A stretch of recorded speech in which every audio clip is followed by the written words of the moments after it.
Bem-vindo, bem-vinda. Este é o Terapeuta Mestre de Si, programa que vai ao ar todas as terças-feiras às 20 horas. E neste programa nós vamos falar sobre o caso do menino Henry. Como pode uma mãe permitir que o seu filho seja morto? Até que ponto isso pode chegar dentro de um relacionamento? Vamos falar sobre isso. Vamos falar sobre isso do ponto de vista terapêutico. Vamos falar sobre isso do ponto de vista de uma visão bem ampla sobre este caso, também do ponto de vista dos registros akáshicos. O meu nome é Karin Liege, eu sou terapeuta holística há mais de 30 anos e sou especialista em leitura de registros akáshicos. E se você quer saber mais sobre este caso, fica aqui comigo que eu conto tudinho para você já já.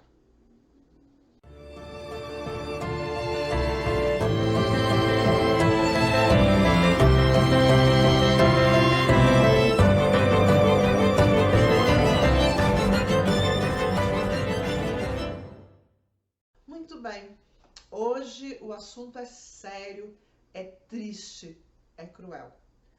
Sobre este caso, eu não vou emitir aqui nenhuma opinião de julgamento.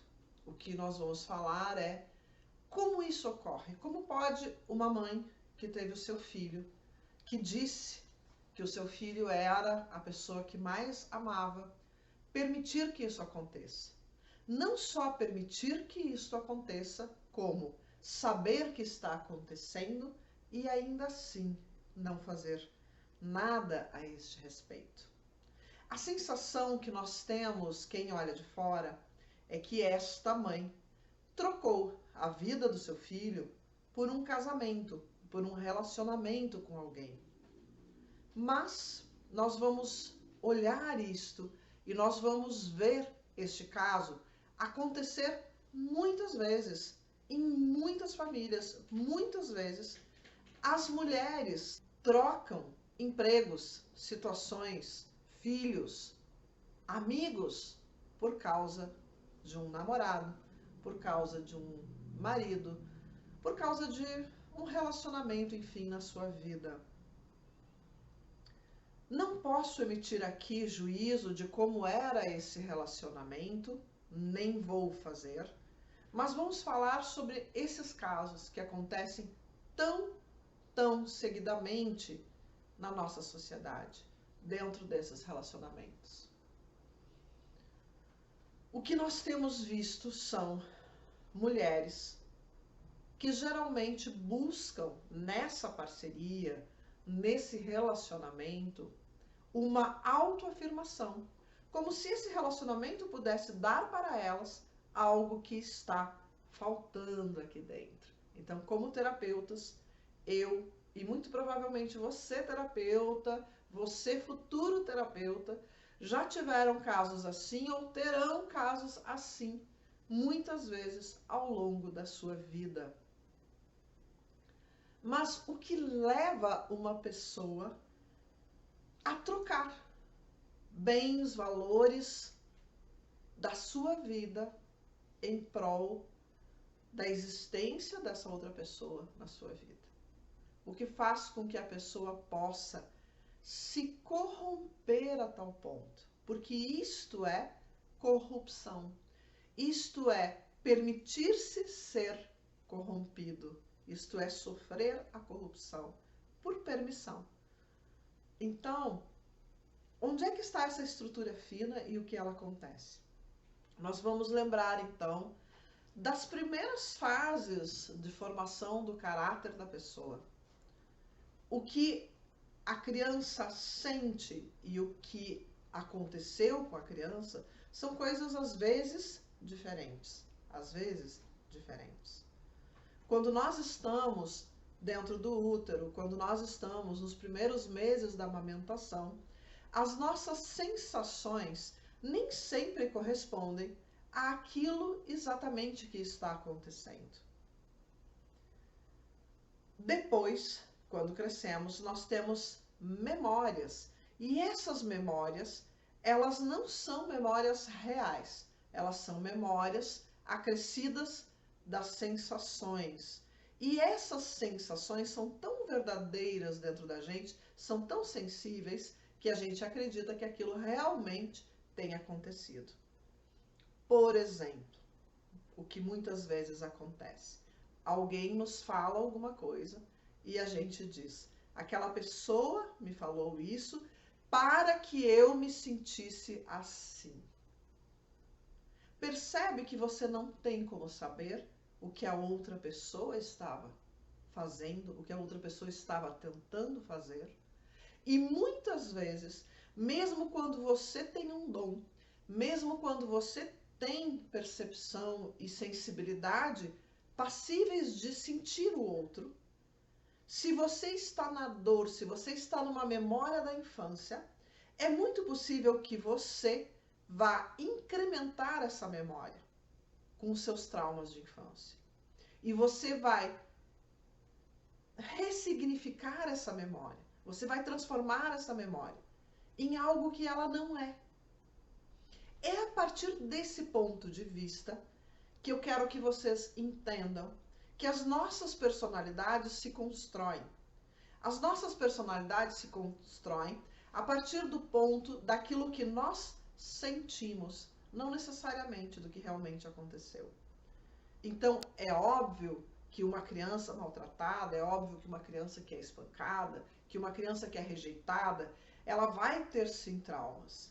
Mas muitas vezes uma criança que não sofreu isso também vai ter os mesmos traumas, mesmo sem ter sido rejeitada, mesmo sem ter apanhado. Porque do ponto de vista dessa criança, um não que dissesse impedindo, por exemplo, agora você não vai brincar, você vai fazer os seus temas de casa, você vai fazer as suas tarefas, seus estudos. Este não, muitas vezes, é a memória de uma criança que depois adulta vai dizer: a minha mãe nunca deixava eu fazer nada. A minha mãe nunca permitia que eu fosse fazer alguma coisa, que eu fosse brincar, sempre eram as tarefas primeiro. E às vezes é uma memória, duas memórias, mas que ficaram porque foi a interpretação daquela criança. Isto, muitas vezes, faz com que a criança passe a ter uma visão muito particular de vida. Uma carência, às vezes exagerada, uma baixa autoestima, faz com que a criança, sendo ou não rejeitada, passe a ter essa sensação, passe a ter essa falta de amor próprio, essa falta de conexão com algo maior, essa falta de segurança que nós vemos e muitas vezes a falta de empatia. Esse desejo, essa carência, pode ser tão grande que essa pessoa vai ter dificuldade de ajudar alguém, vai ter dificuldade de amar o outro, vai ter dificuldade de fazer doação, de fazer caridade. Por quê? Porque ela se sente tão carente que ela sente que ela não tem nada para doar e que se ela doar, ela vai ficar ainda mais na dor. Muitas e muitas pessoas estão nessa situação hoje. Quando ocorre um relacionamento onde a pessoa tem a sensação, bom, agora eu vou receber o amor que eu nunca tive, o amor que a minha mãe nunca me deu, nenhuma vez. O amor que meu pai nunca me deu, a atenção que meus pais nunca me deram. Mesmo que isso seja real, mesmo que realmente seus pais nunca tenham dado essa atenção, ou mesmo que você tenha recebido e seja só uma sensação sua, o que é importante você perceber é que essa carência, esta memória que está lá atrás na sua infância, ela precisa ser curada. Não importa o que aconteceu na sua infância, não faça isso para outras pessoas. Não seja aquela pessoa tão carente que é incapaz de amar, que é incapaz de ajudar, ou ainda que só ajuda esperando algo em troca. E você não vai saber a diferença. Você vai ter a sensação que você ajuda porque você tem uma caridade verdadeira, uma compaixão verdadeira, quando às vezes é só a sua necessidade de se preencher. Você não está querendo ajudar o outro, você está querendo ter a sensação de que o outro gosta de você, de que o outro é grato a você, e essa sensação lhe dá um pouquinho de preenchimento. Terapeutas, observem isso. Observem isso nas pessoas que você atende. Porque o ponto de vista dessa pessoa, a memória que ela traz para você, nem sempre é a verdade. Essa memória pode estar contaminada por criações da cabeça dessa pessoa. Na verdade, uns 75, 85% das pessoas que a gente atende estão com essas memórias contaminadas. Os outros 10, 5% que sobraram, eles, na verdade, já se trataram, já fizeram terapia por muitos anos e talvez já identificaram que isso não é real. Então, nós precisamos prestar muito atenção. Como terapeutas, é importante que a gente seja extremamente assertivo para que um caso como este que aconteceu não esteja debaixo dos nossos olhos e a gente não consiga ajudar. A gente não consiga auxiliar uma mãe como essa a enxergar a verdade de que ela é sim uma dependente emocional daquele marido, daquele sujeito. Isso pode acontecer com homens também, não só com mulheres. Pode acontecer com qualquer um de nós, desde que a gente esteja na carência. Se um caso desses chega até você, e geralmente esses casos não chegam, porque principalmente quando a pessoa está namorando, quando a pessoa está casada, ela se nega a fazer terapia, ela se nega a enxergar os seus problemas. Então é mais comum esses casos chegarem até você quando estão sozinhos, estão na carência. Quando estão já casados, acompanhados, geralmente eles não procuram ajuda. Eles escondem a situação.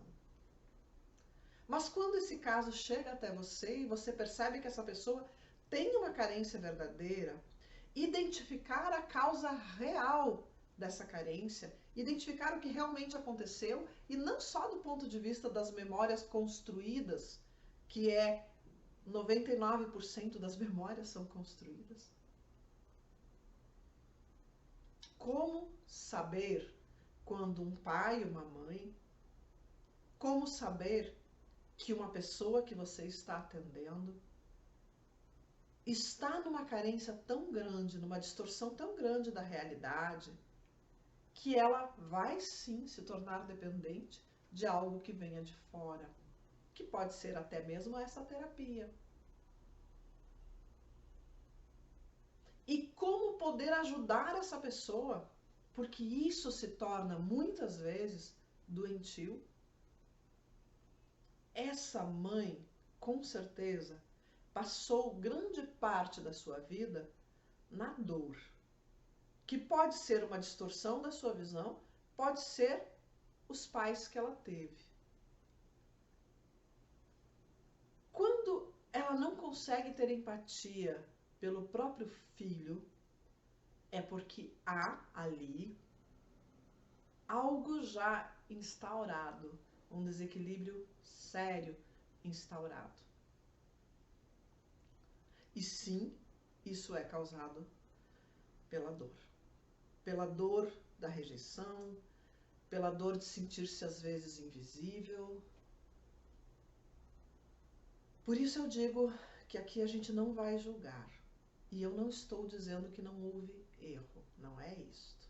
O que eu estou dizendo é, existe algo errado no processo da criação, da educação, no processo em que os pais vêm criando seus filhos, que acabam transformando uma pessoa como essa mãe em cúmplice do assassinato do próprio filho.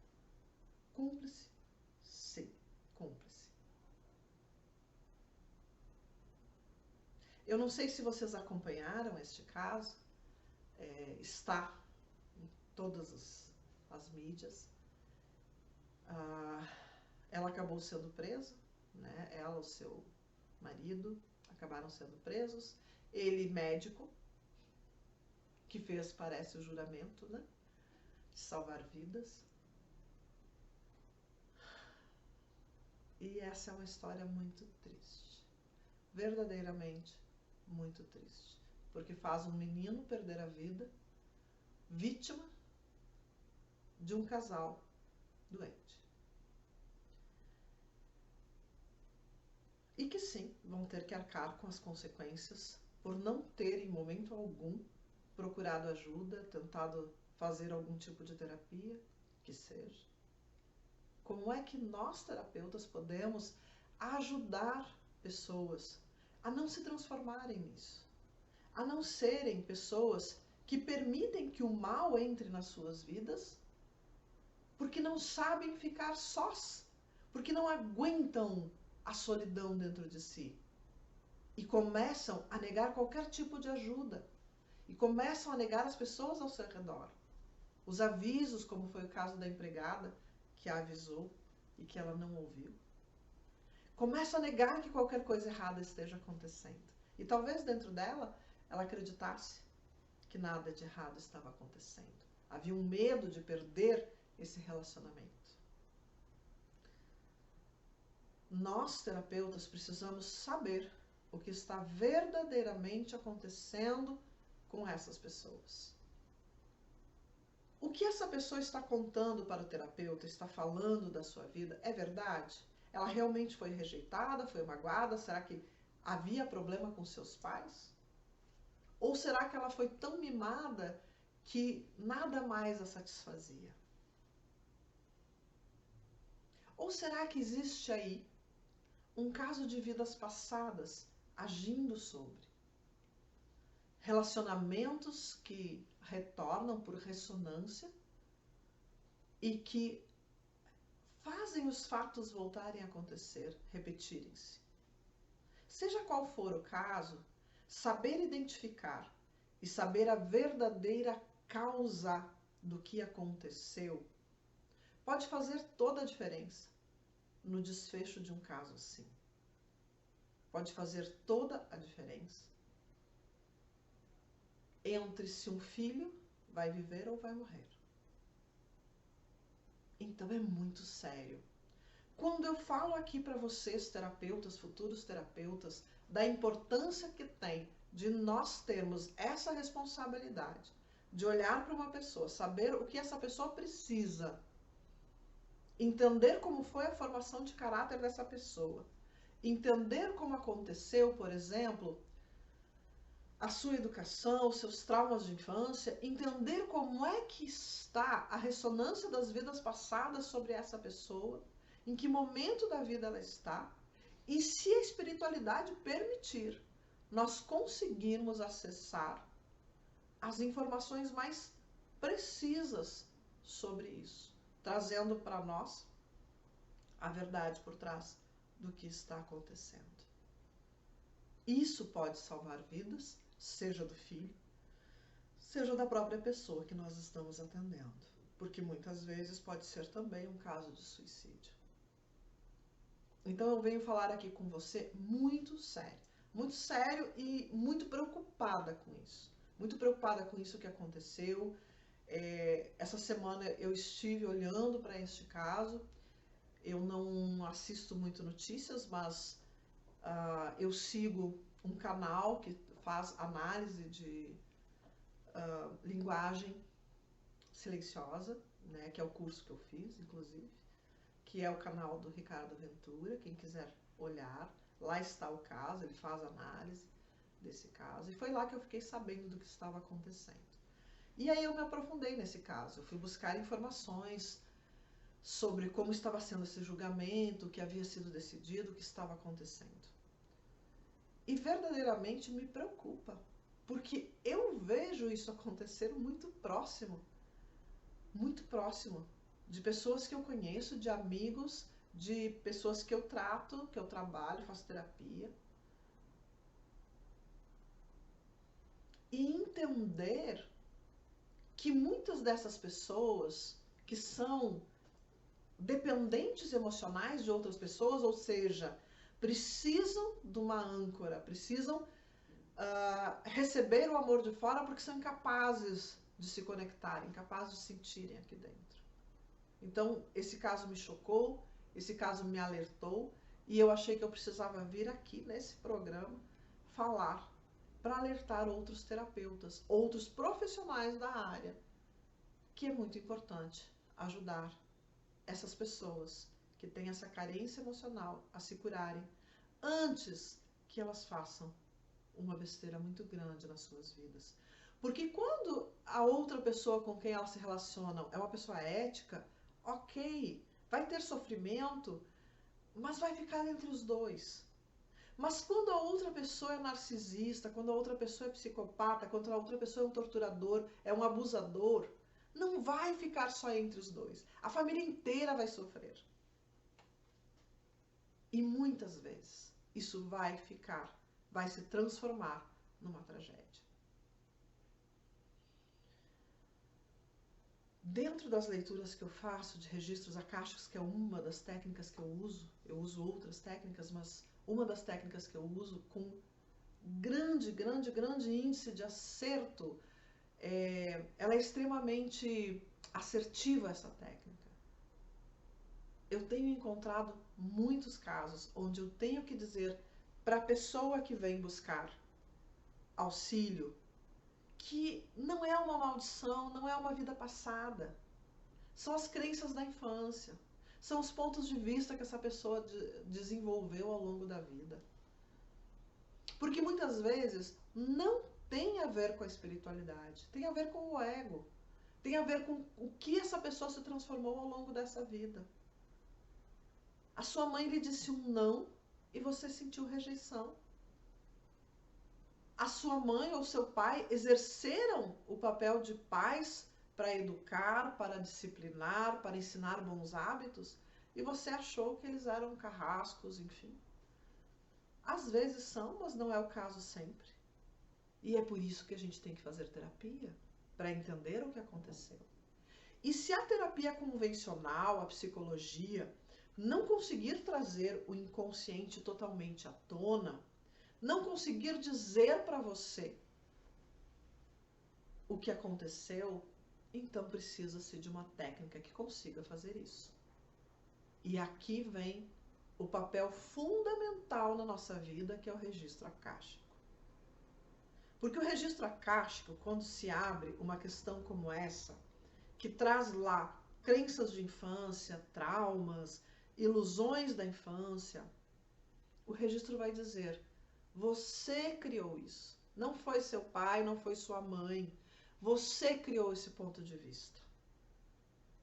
E quando é a partir do registro, aquela pessoa ela tem uma expansão de consciência na hora, e aquele inconsciente que estava lá guardado, adormecido, ele vem à tona.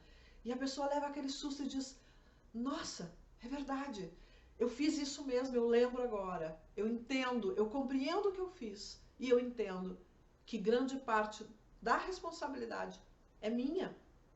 Eu preciso liberar isso, eu preciso mudar as minhas crenças.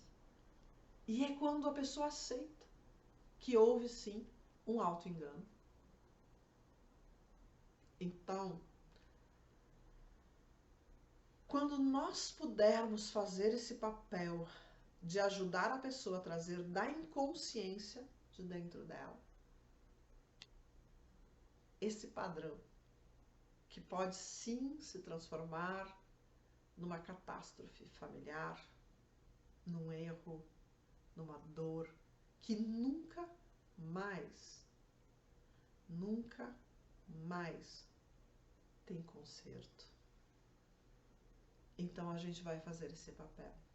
Então nós somos pontes condutoras.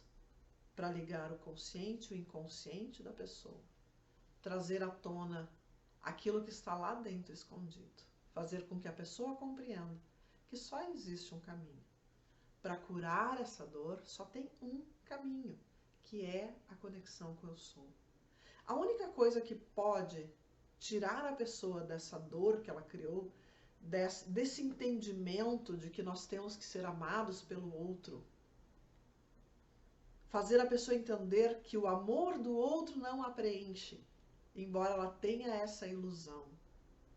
A ilusão que se cria é assim: eu sinto que o outro me ama, na verdade sou eu que estou amando. Então eu sinto esse retorno, que não é do outro, é meu mesmo.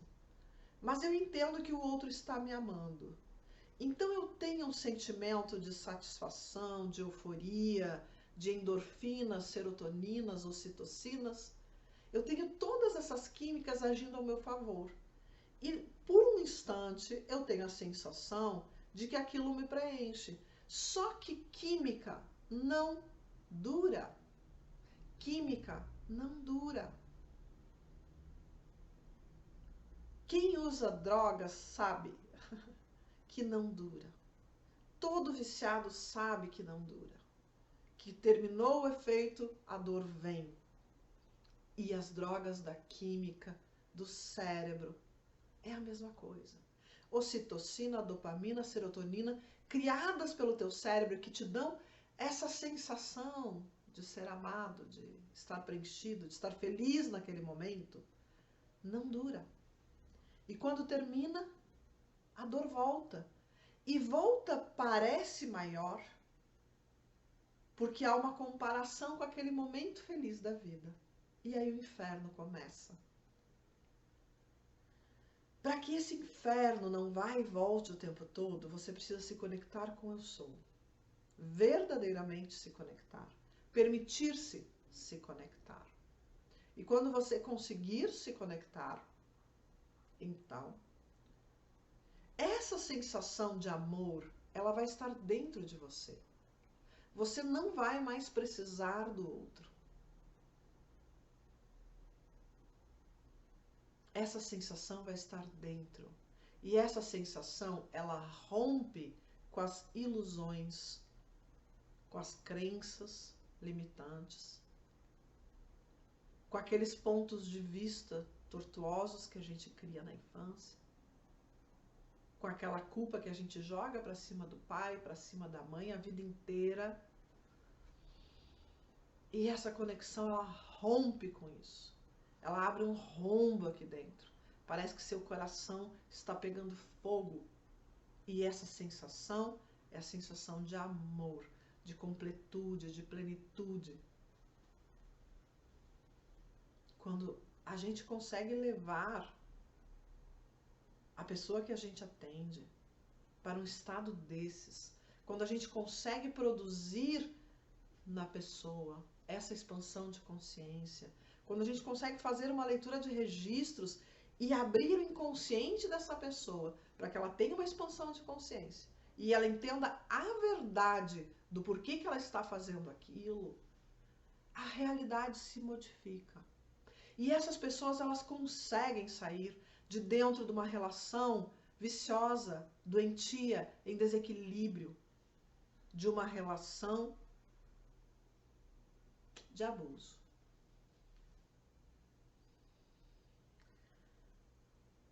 É um caminho longo, não vou negar para você, não é algo que a gente faz estralando os dedos.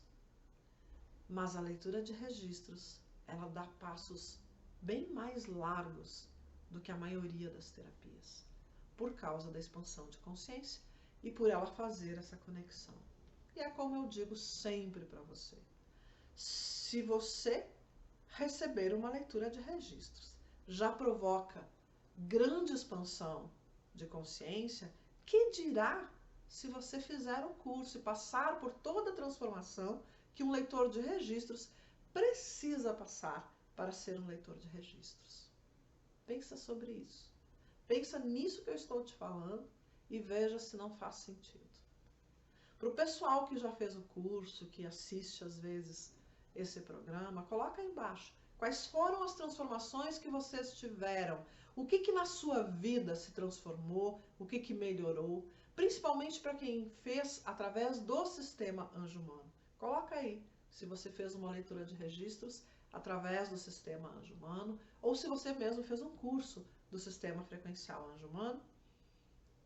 E conta para as pessoas se houve ou se não houve transformação. Porque é importante que as pessoas saibam a verdade. É importante que a gente possa dizer, que não seja só eu aqui falando, porque às vezes fica parecendo que eu estou falando pro ar, né? Não. Se você teve essa transformação na sua vida, ou porque você recebeu a leitura, ou porque você fez o curso, conta para as pessoas aqui embaixo nos comentários que nesse momento tem muitas pessoas precisando entender que é necessário fazer uma mudança na vida para que esse tipo de coisa não aconteça mais. Para que a gente não veja crianças como o Henry sofrendo o que sofreu. E que é muito triste. Verdadeiramente. É sem palavras, eu não tenho muito o que dizer sobre isso. Verdadeiramente, eu estou sem palavras.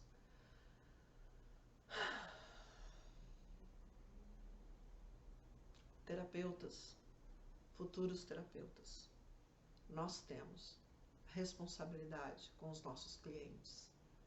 Nós temos responsabilidade com as pessoas que nós atendemos. E nós precisamos entender que a maioria das pessoas não é má. Ela está na dor do sentimento de rejeição, seja ele verdadeiro ou ilusório. A dor é a mesma. O teu inconsciente não difere se é ilusório ou verdadeiro. A dor emocional é a mesma. E o teu inconsciente, ele não sabe se foi ontem, se foi há 20 ou há 40 anos atrás. Ele acha que está presente. A dor permanece presente, a gente aprende a se defender, a gente aprende a criar estratégias para não sentir dor, como é esse o caso de se ligar a alguém para ganhar amor.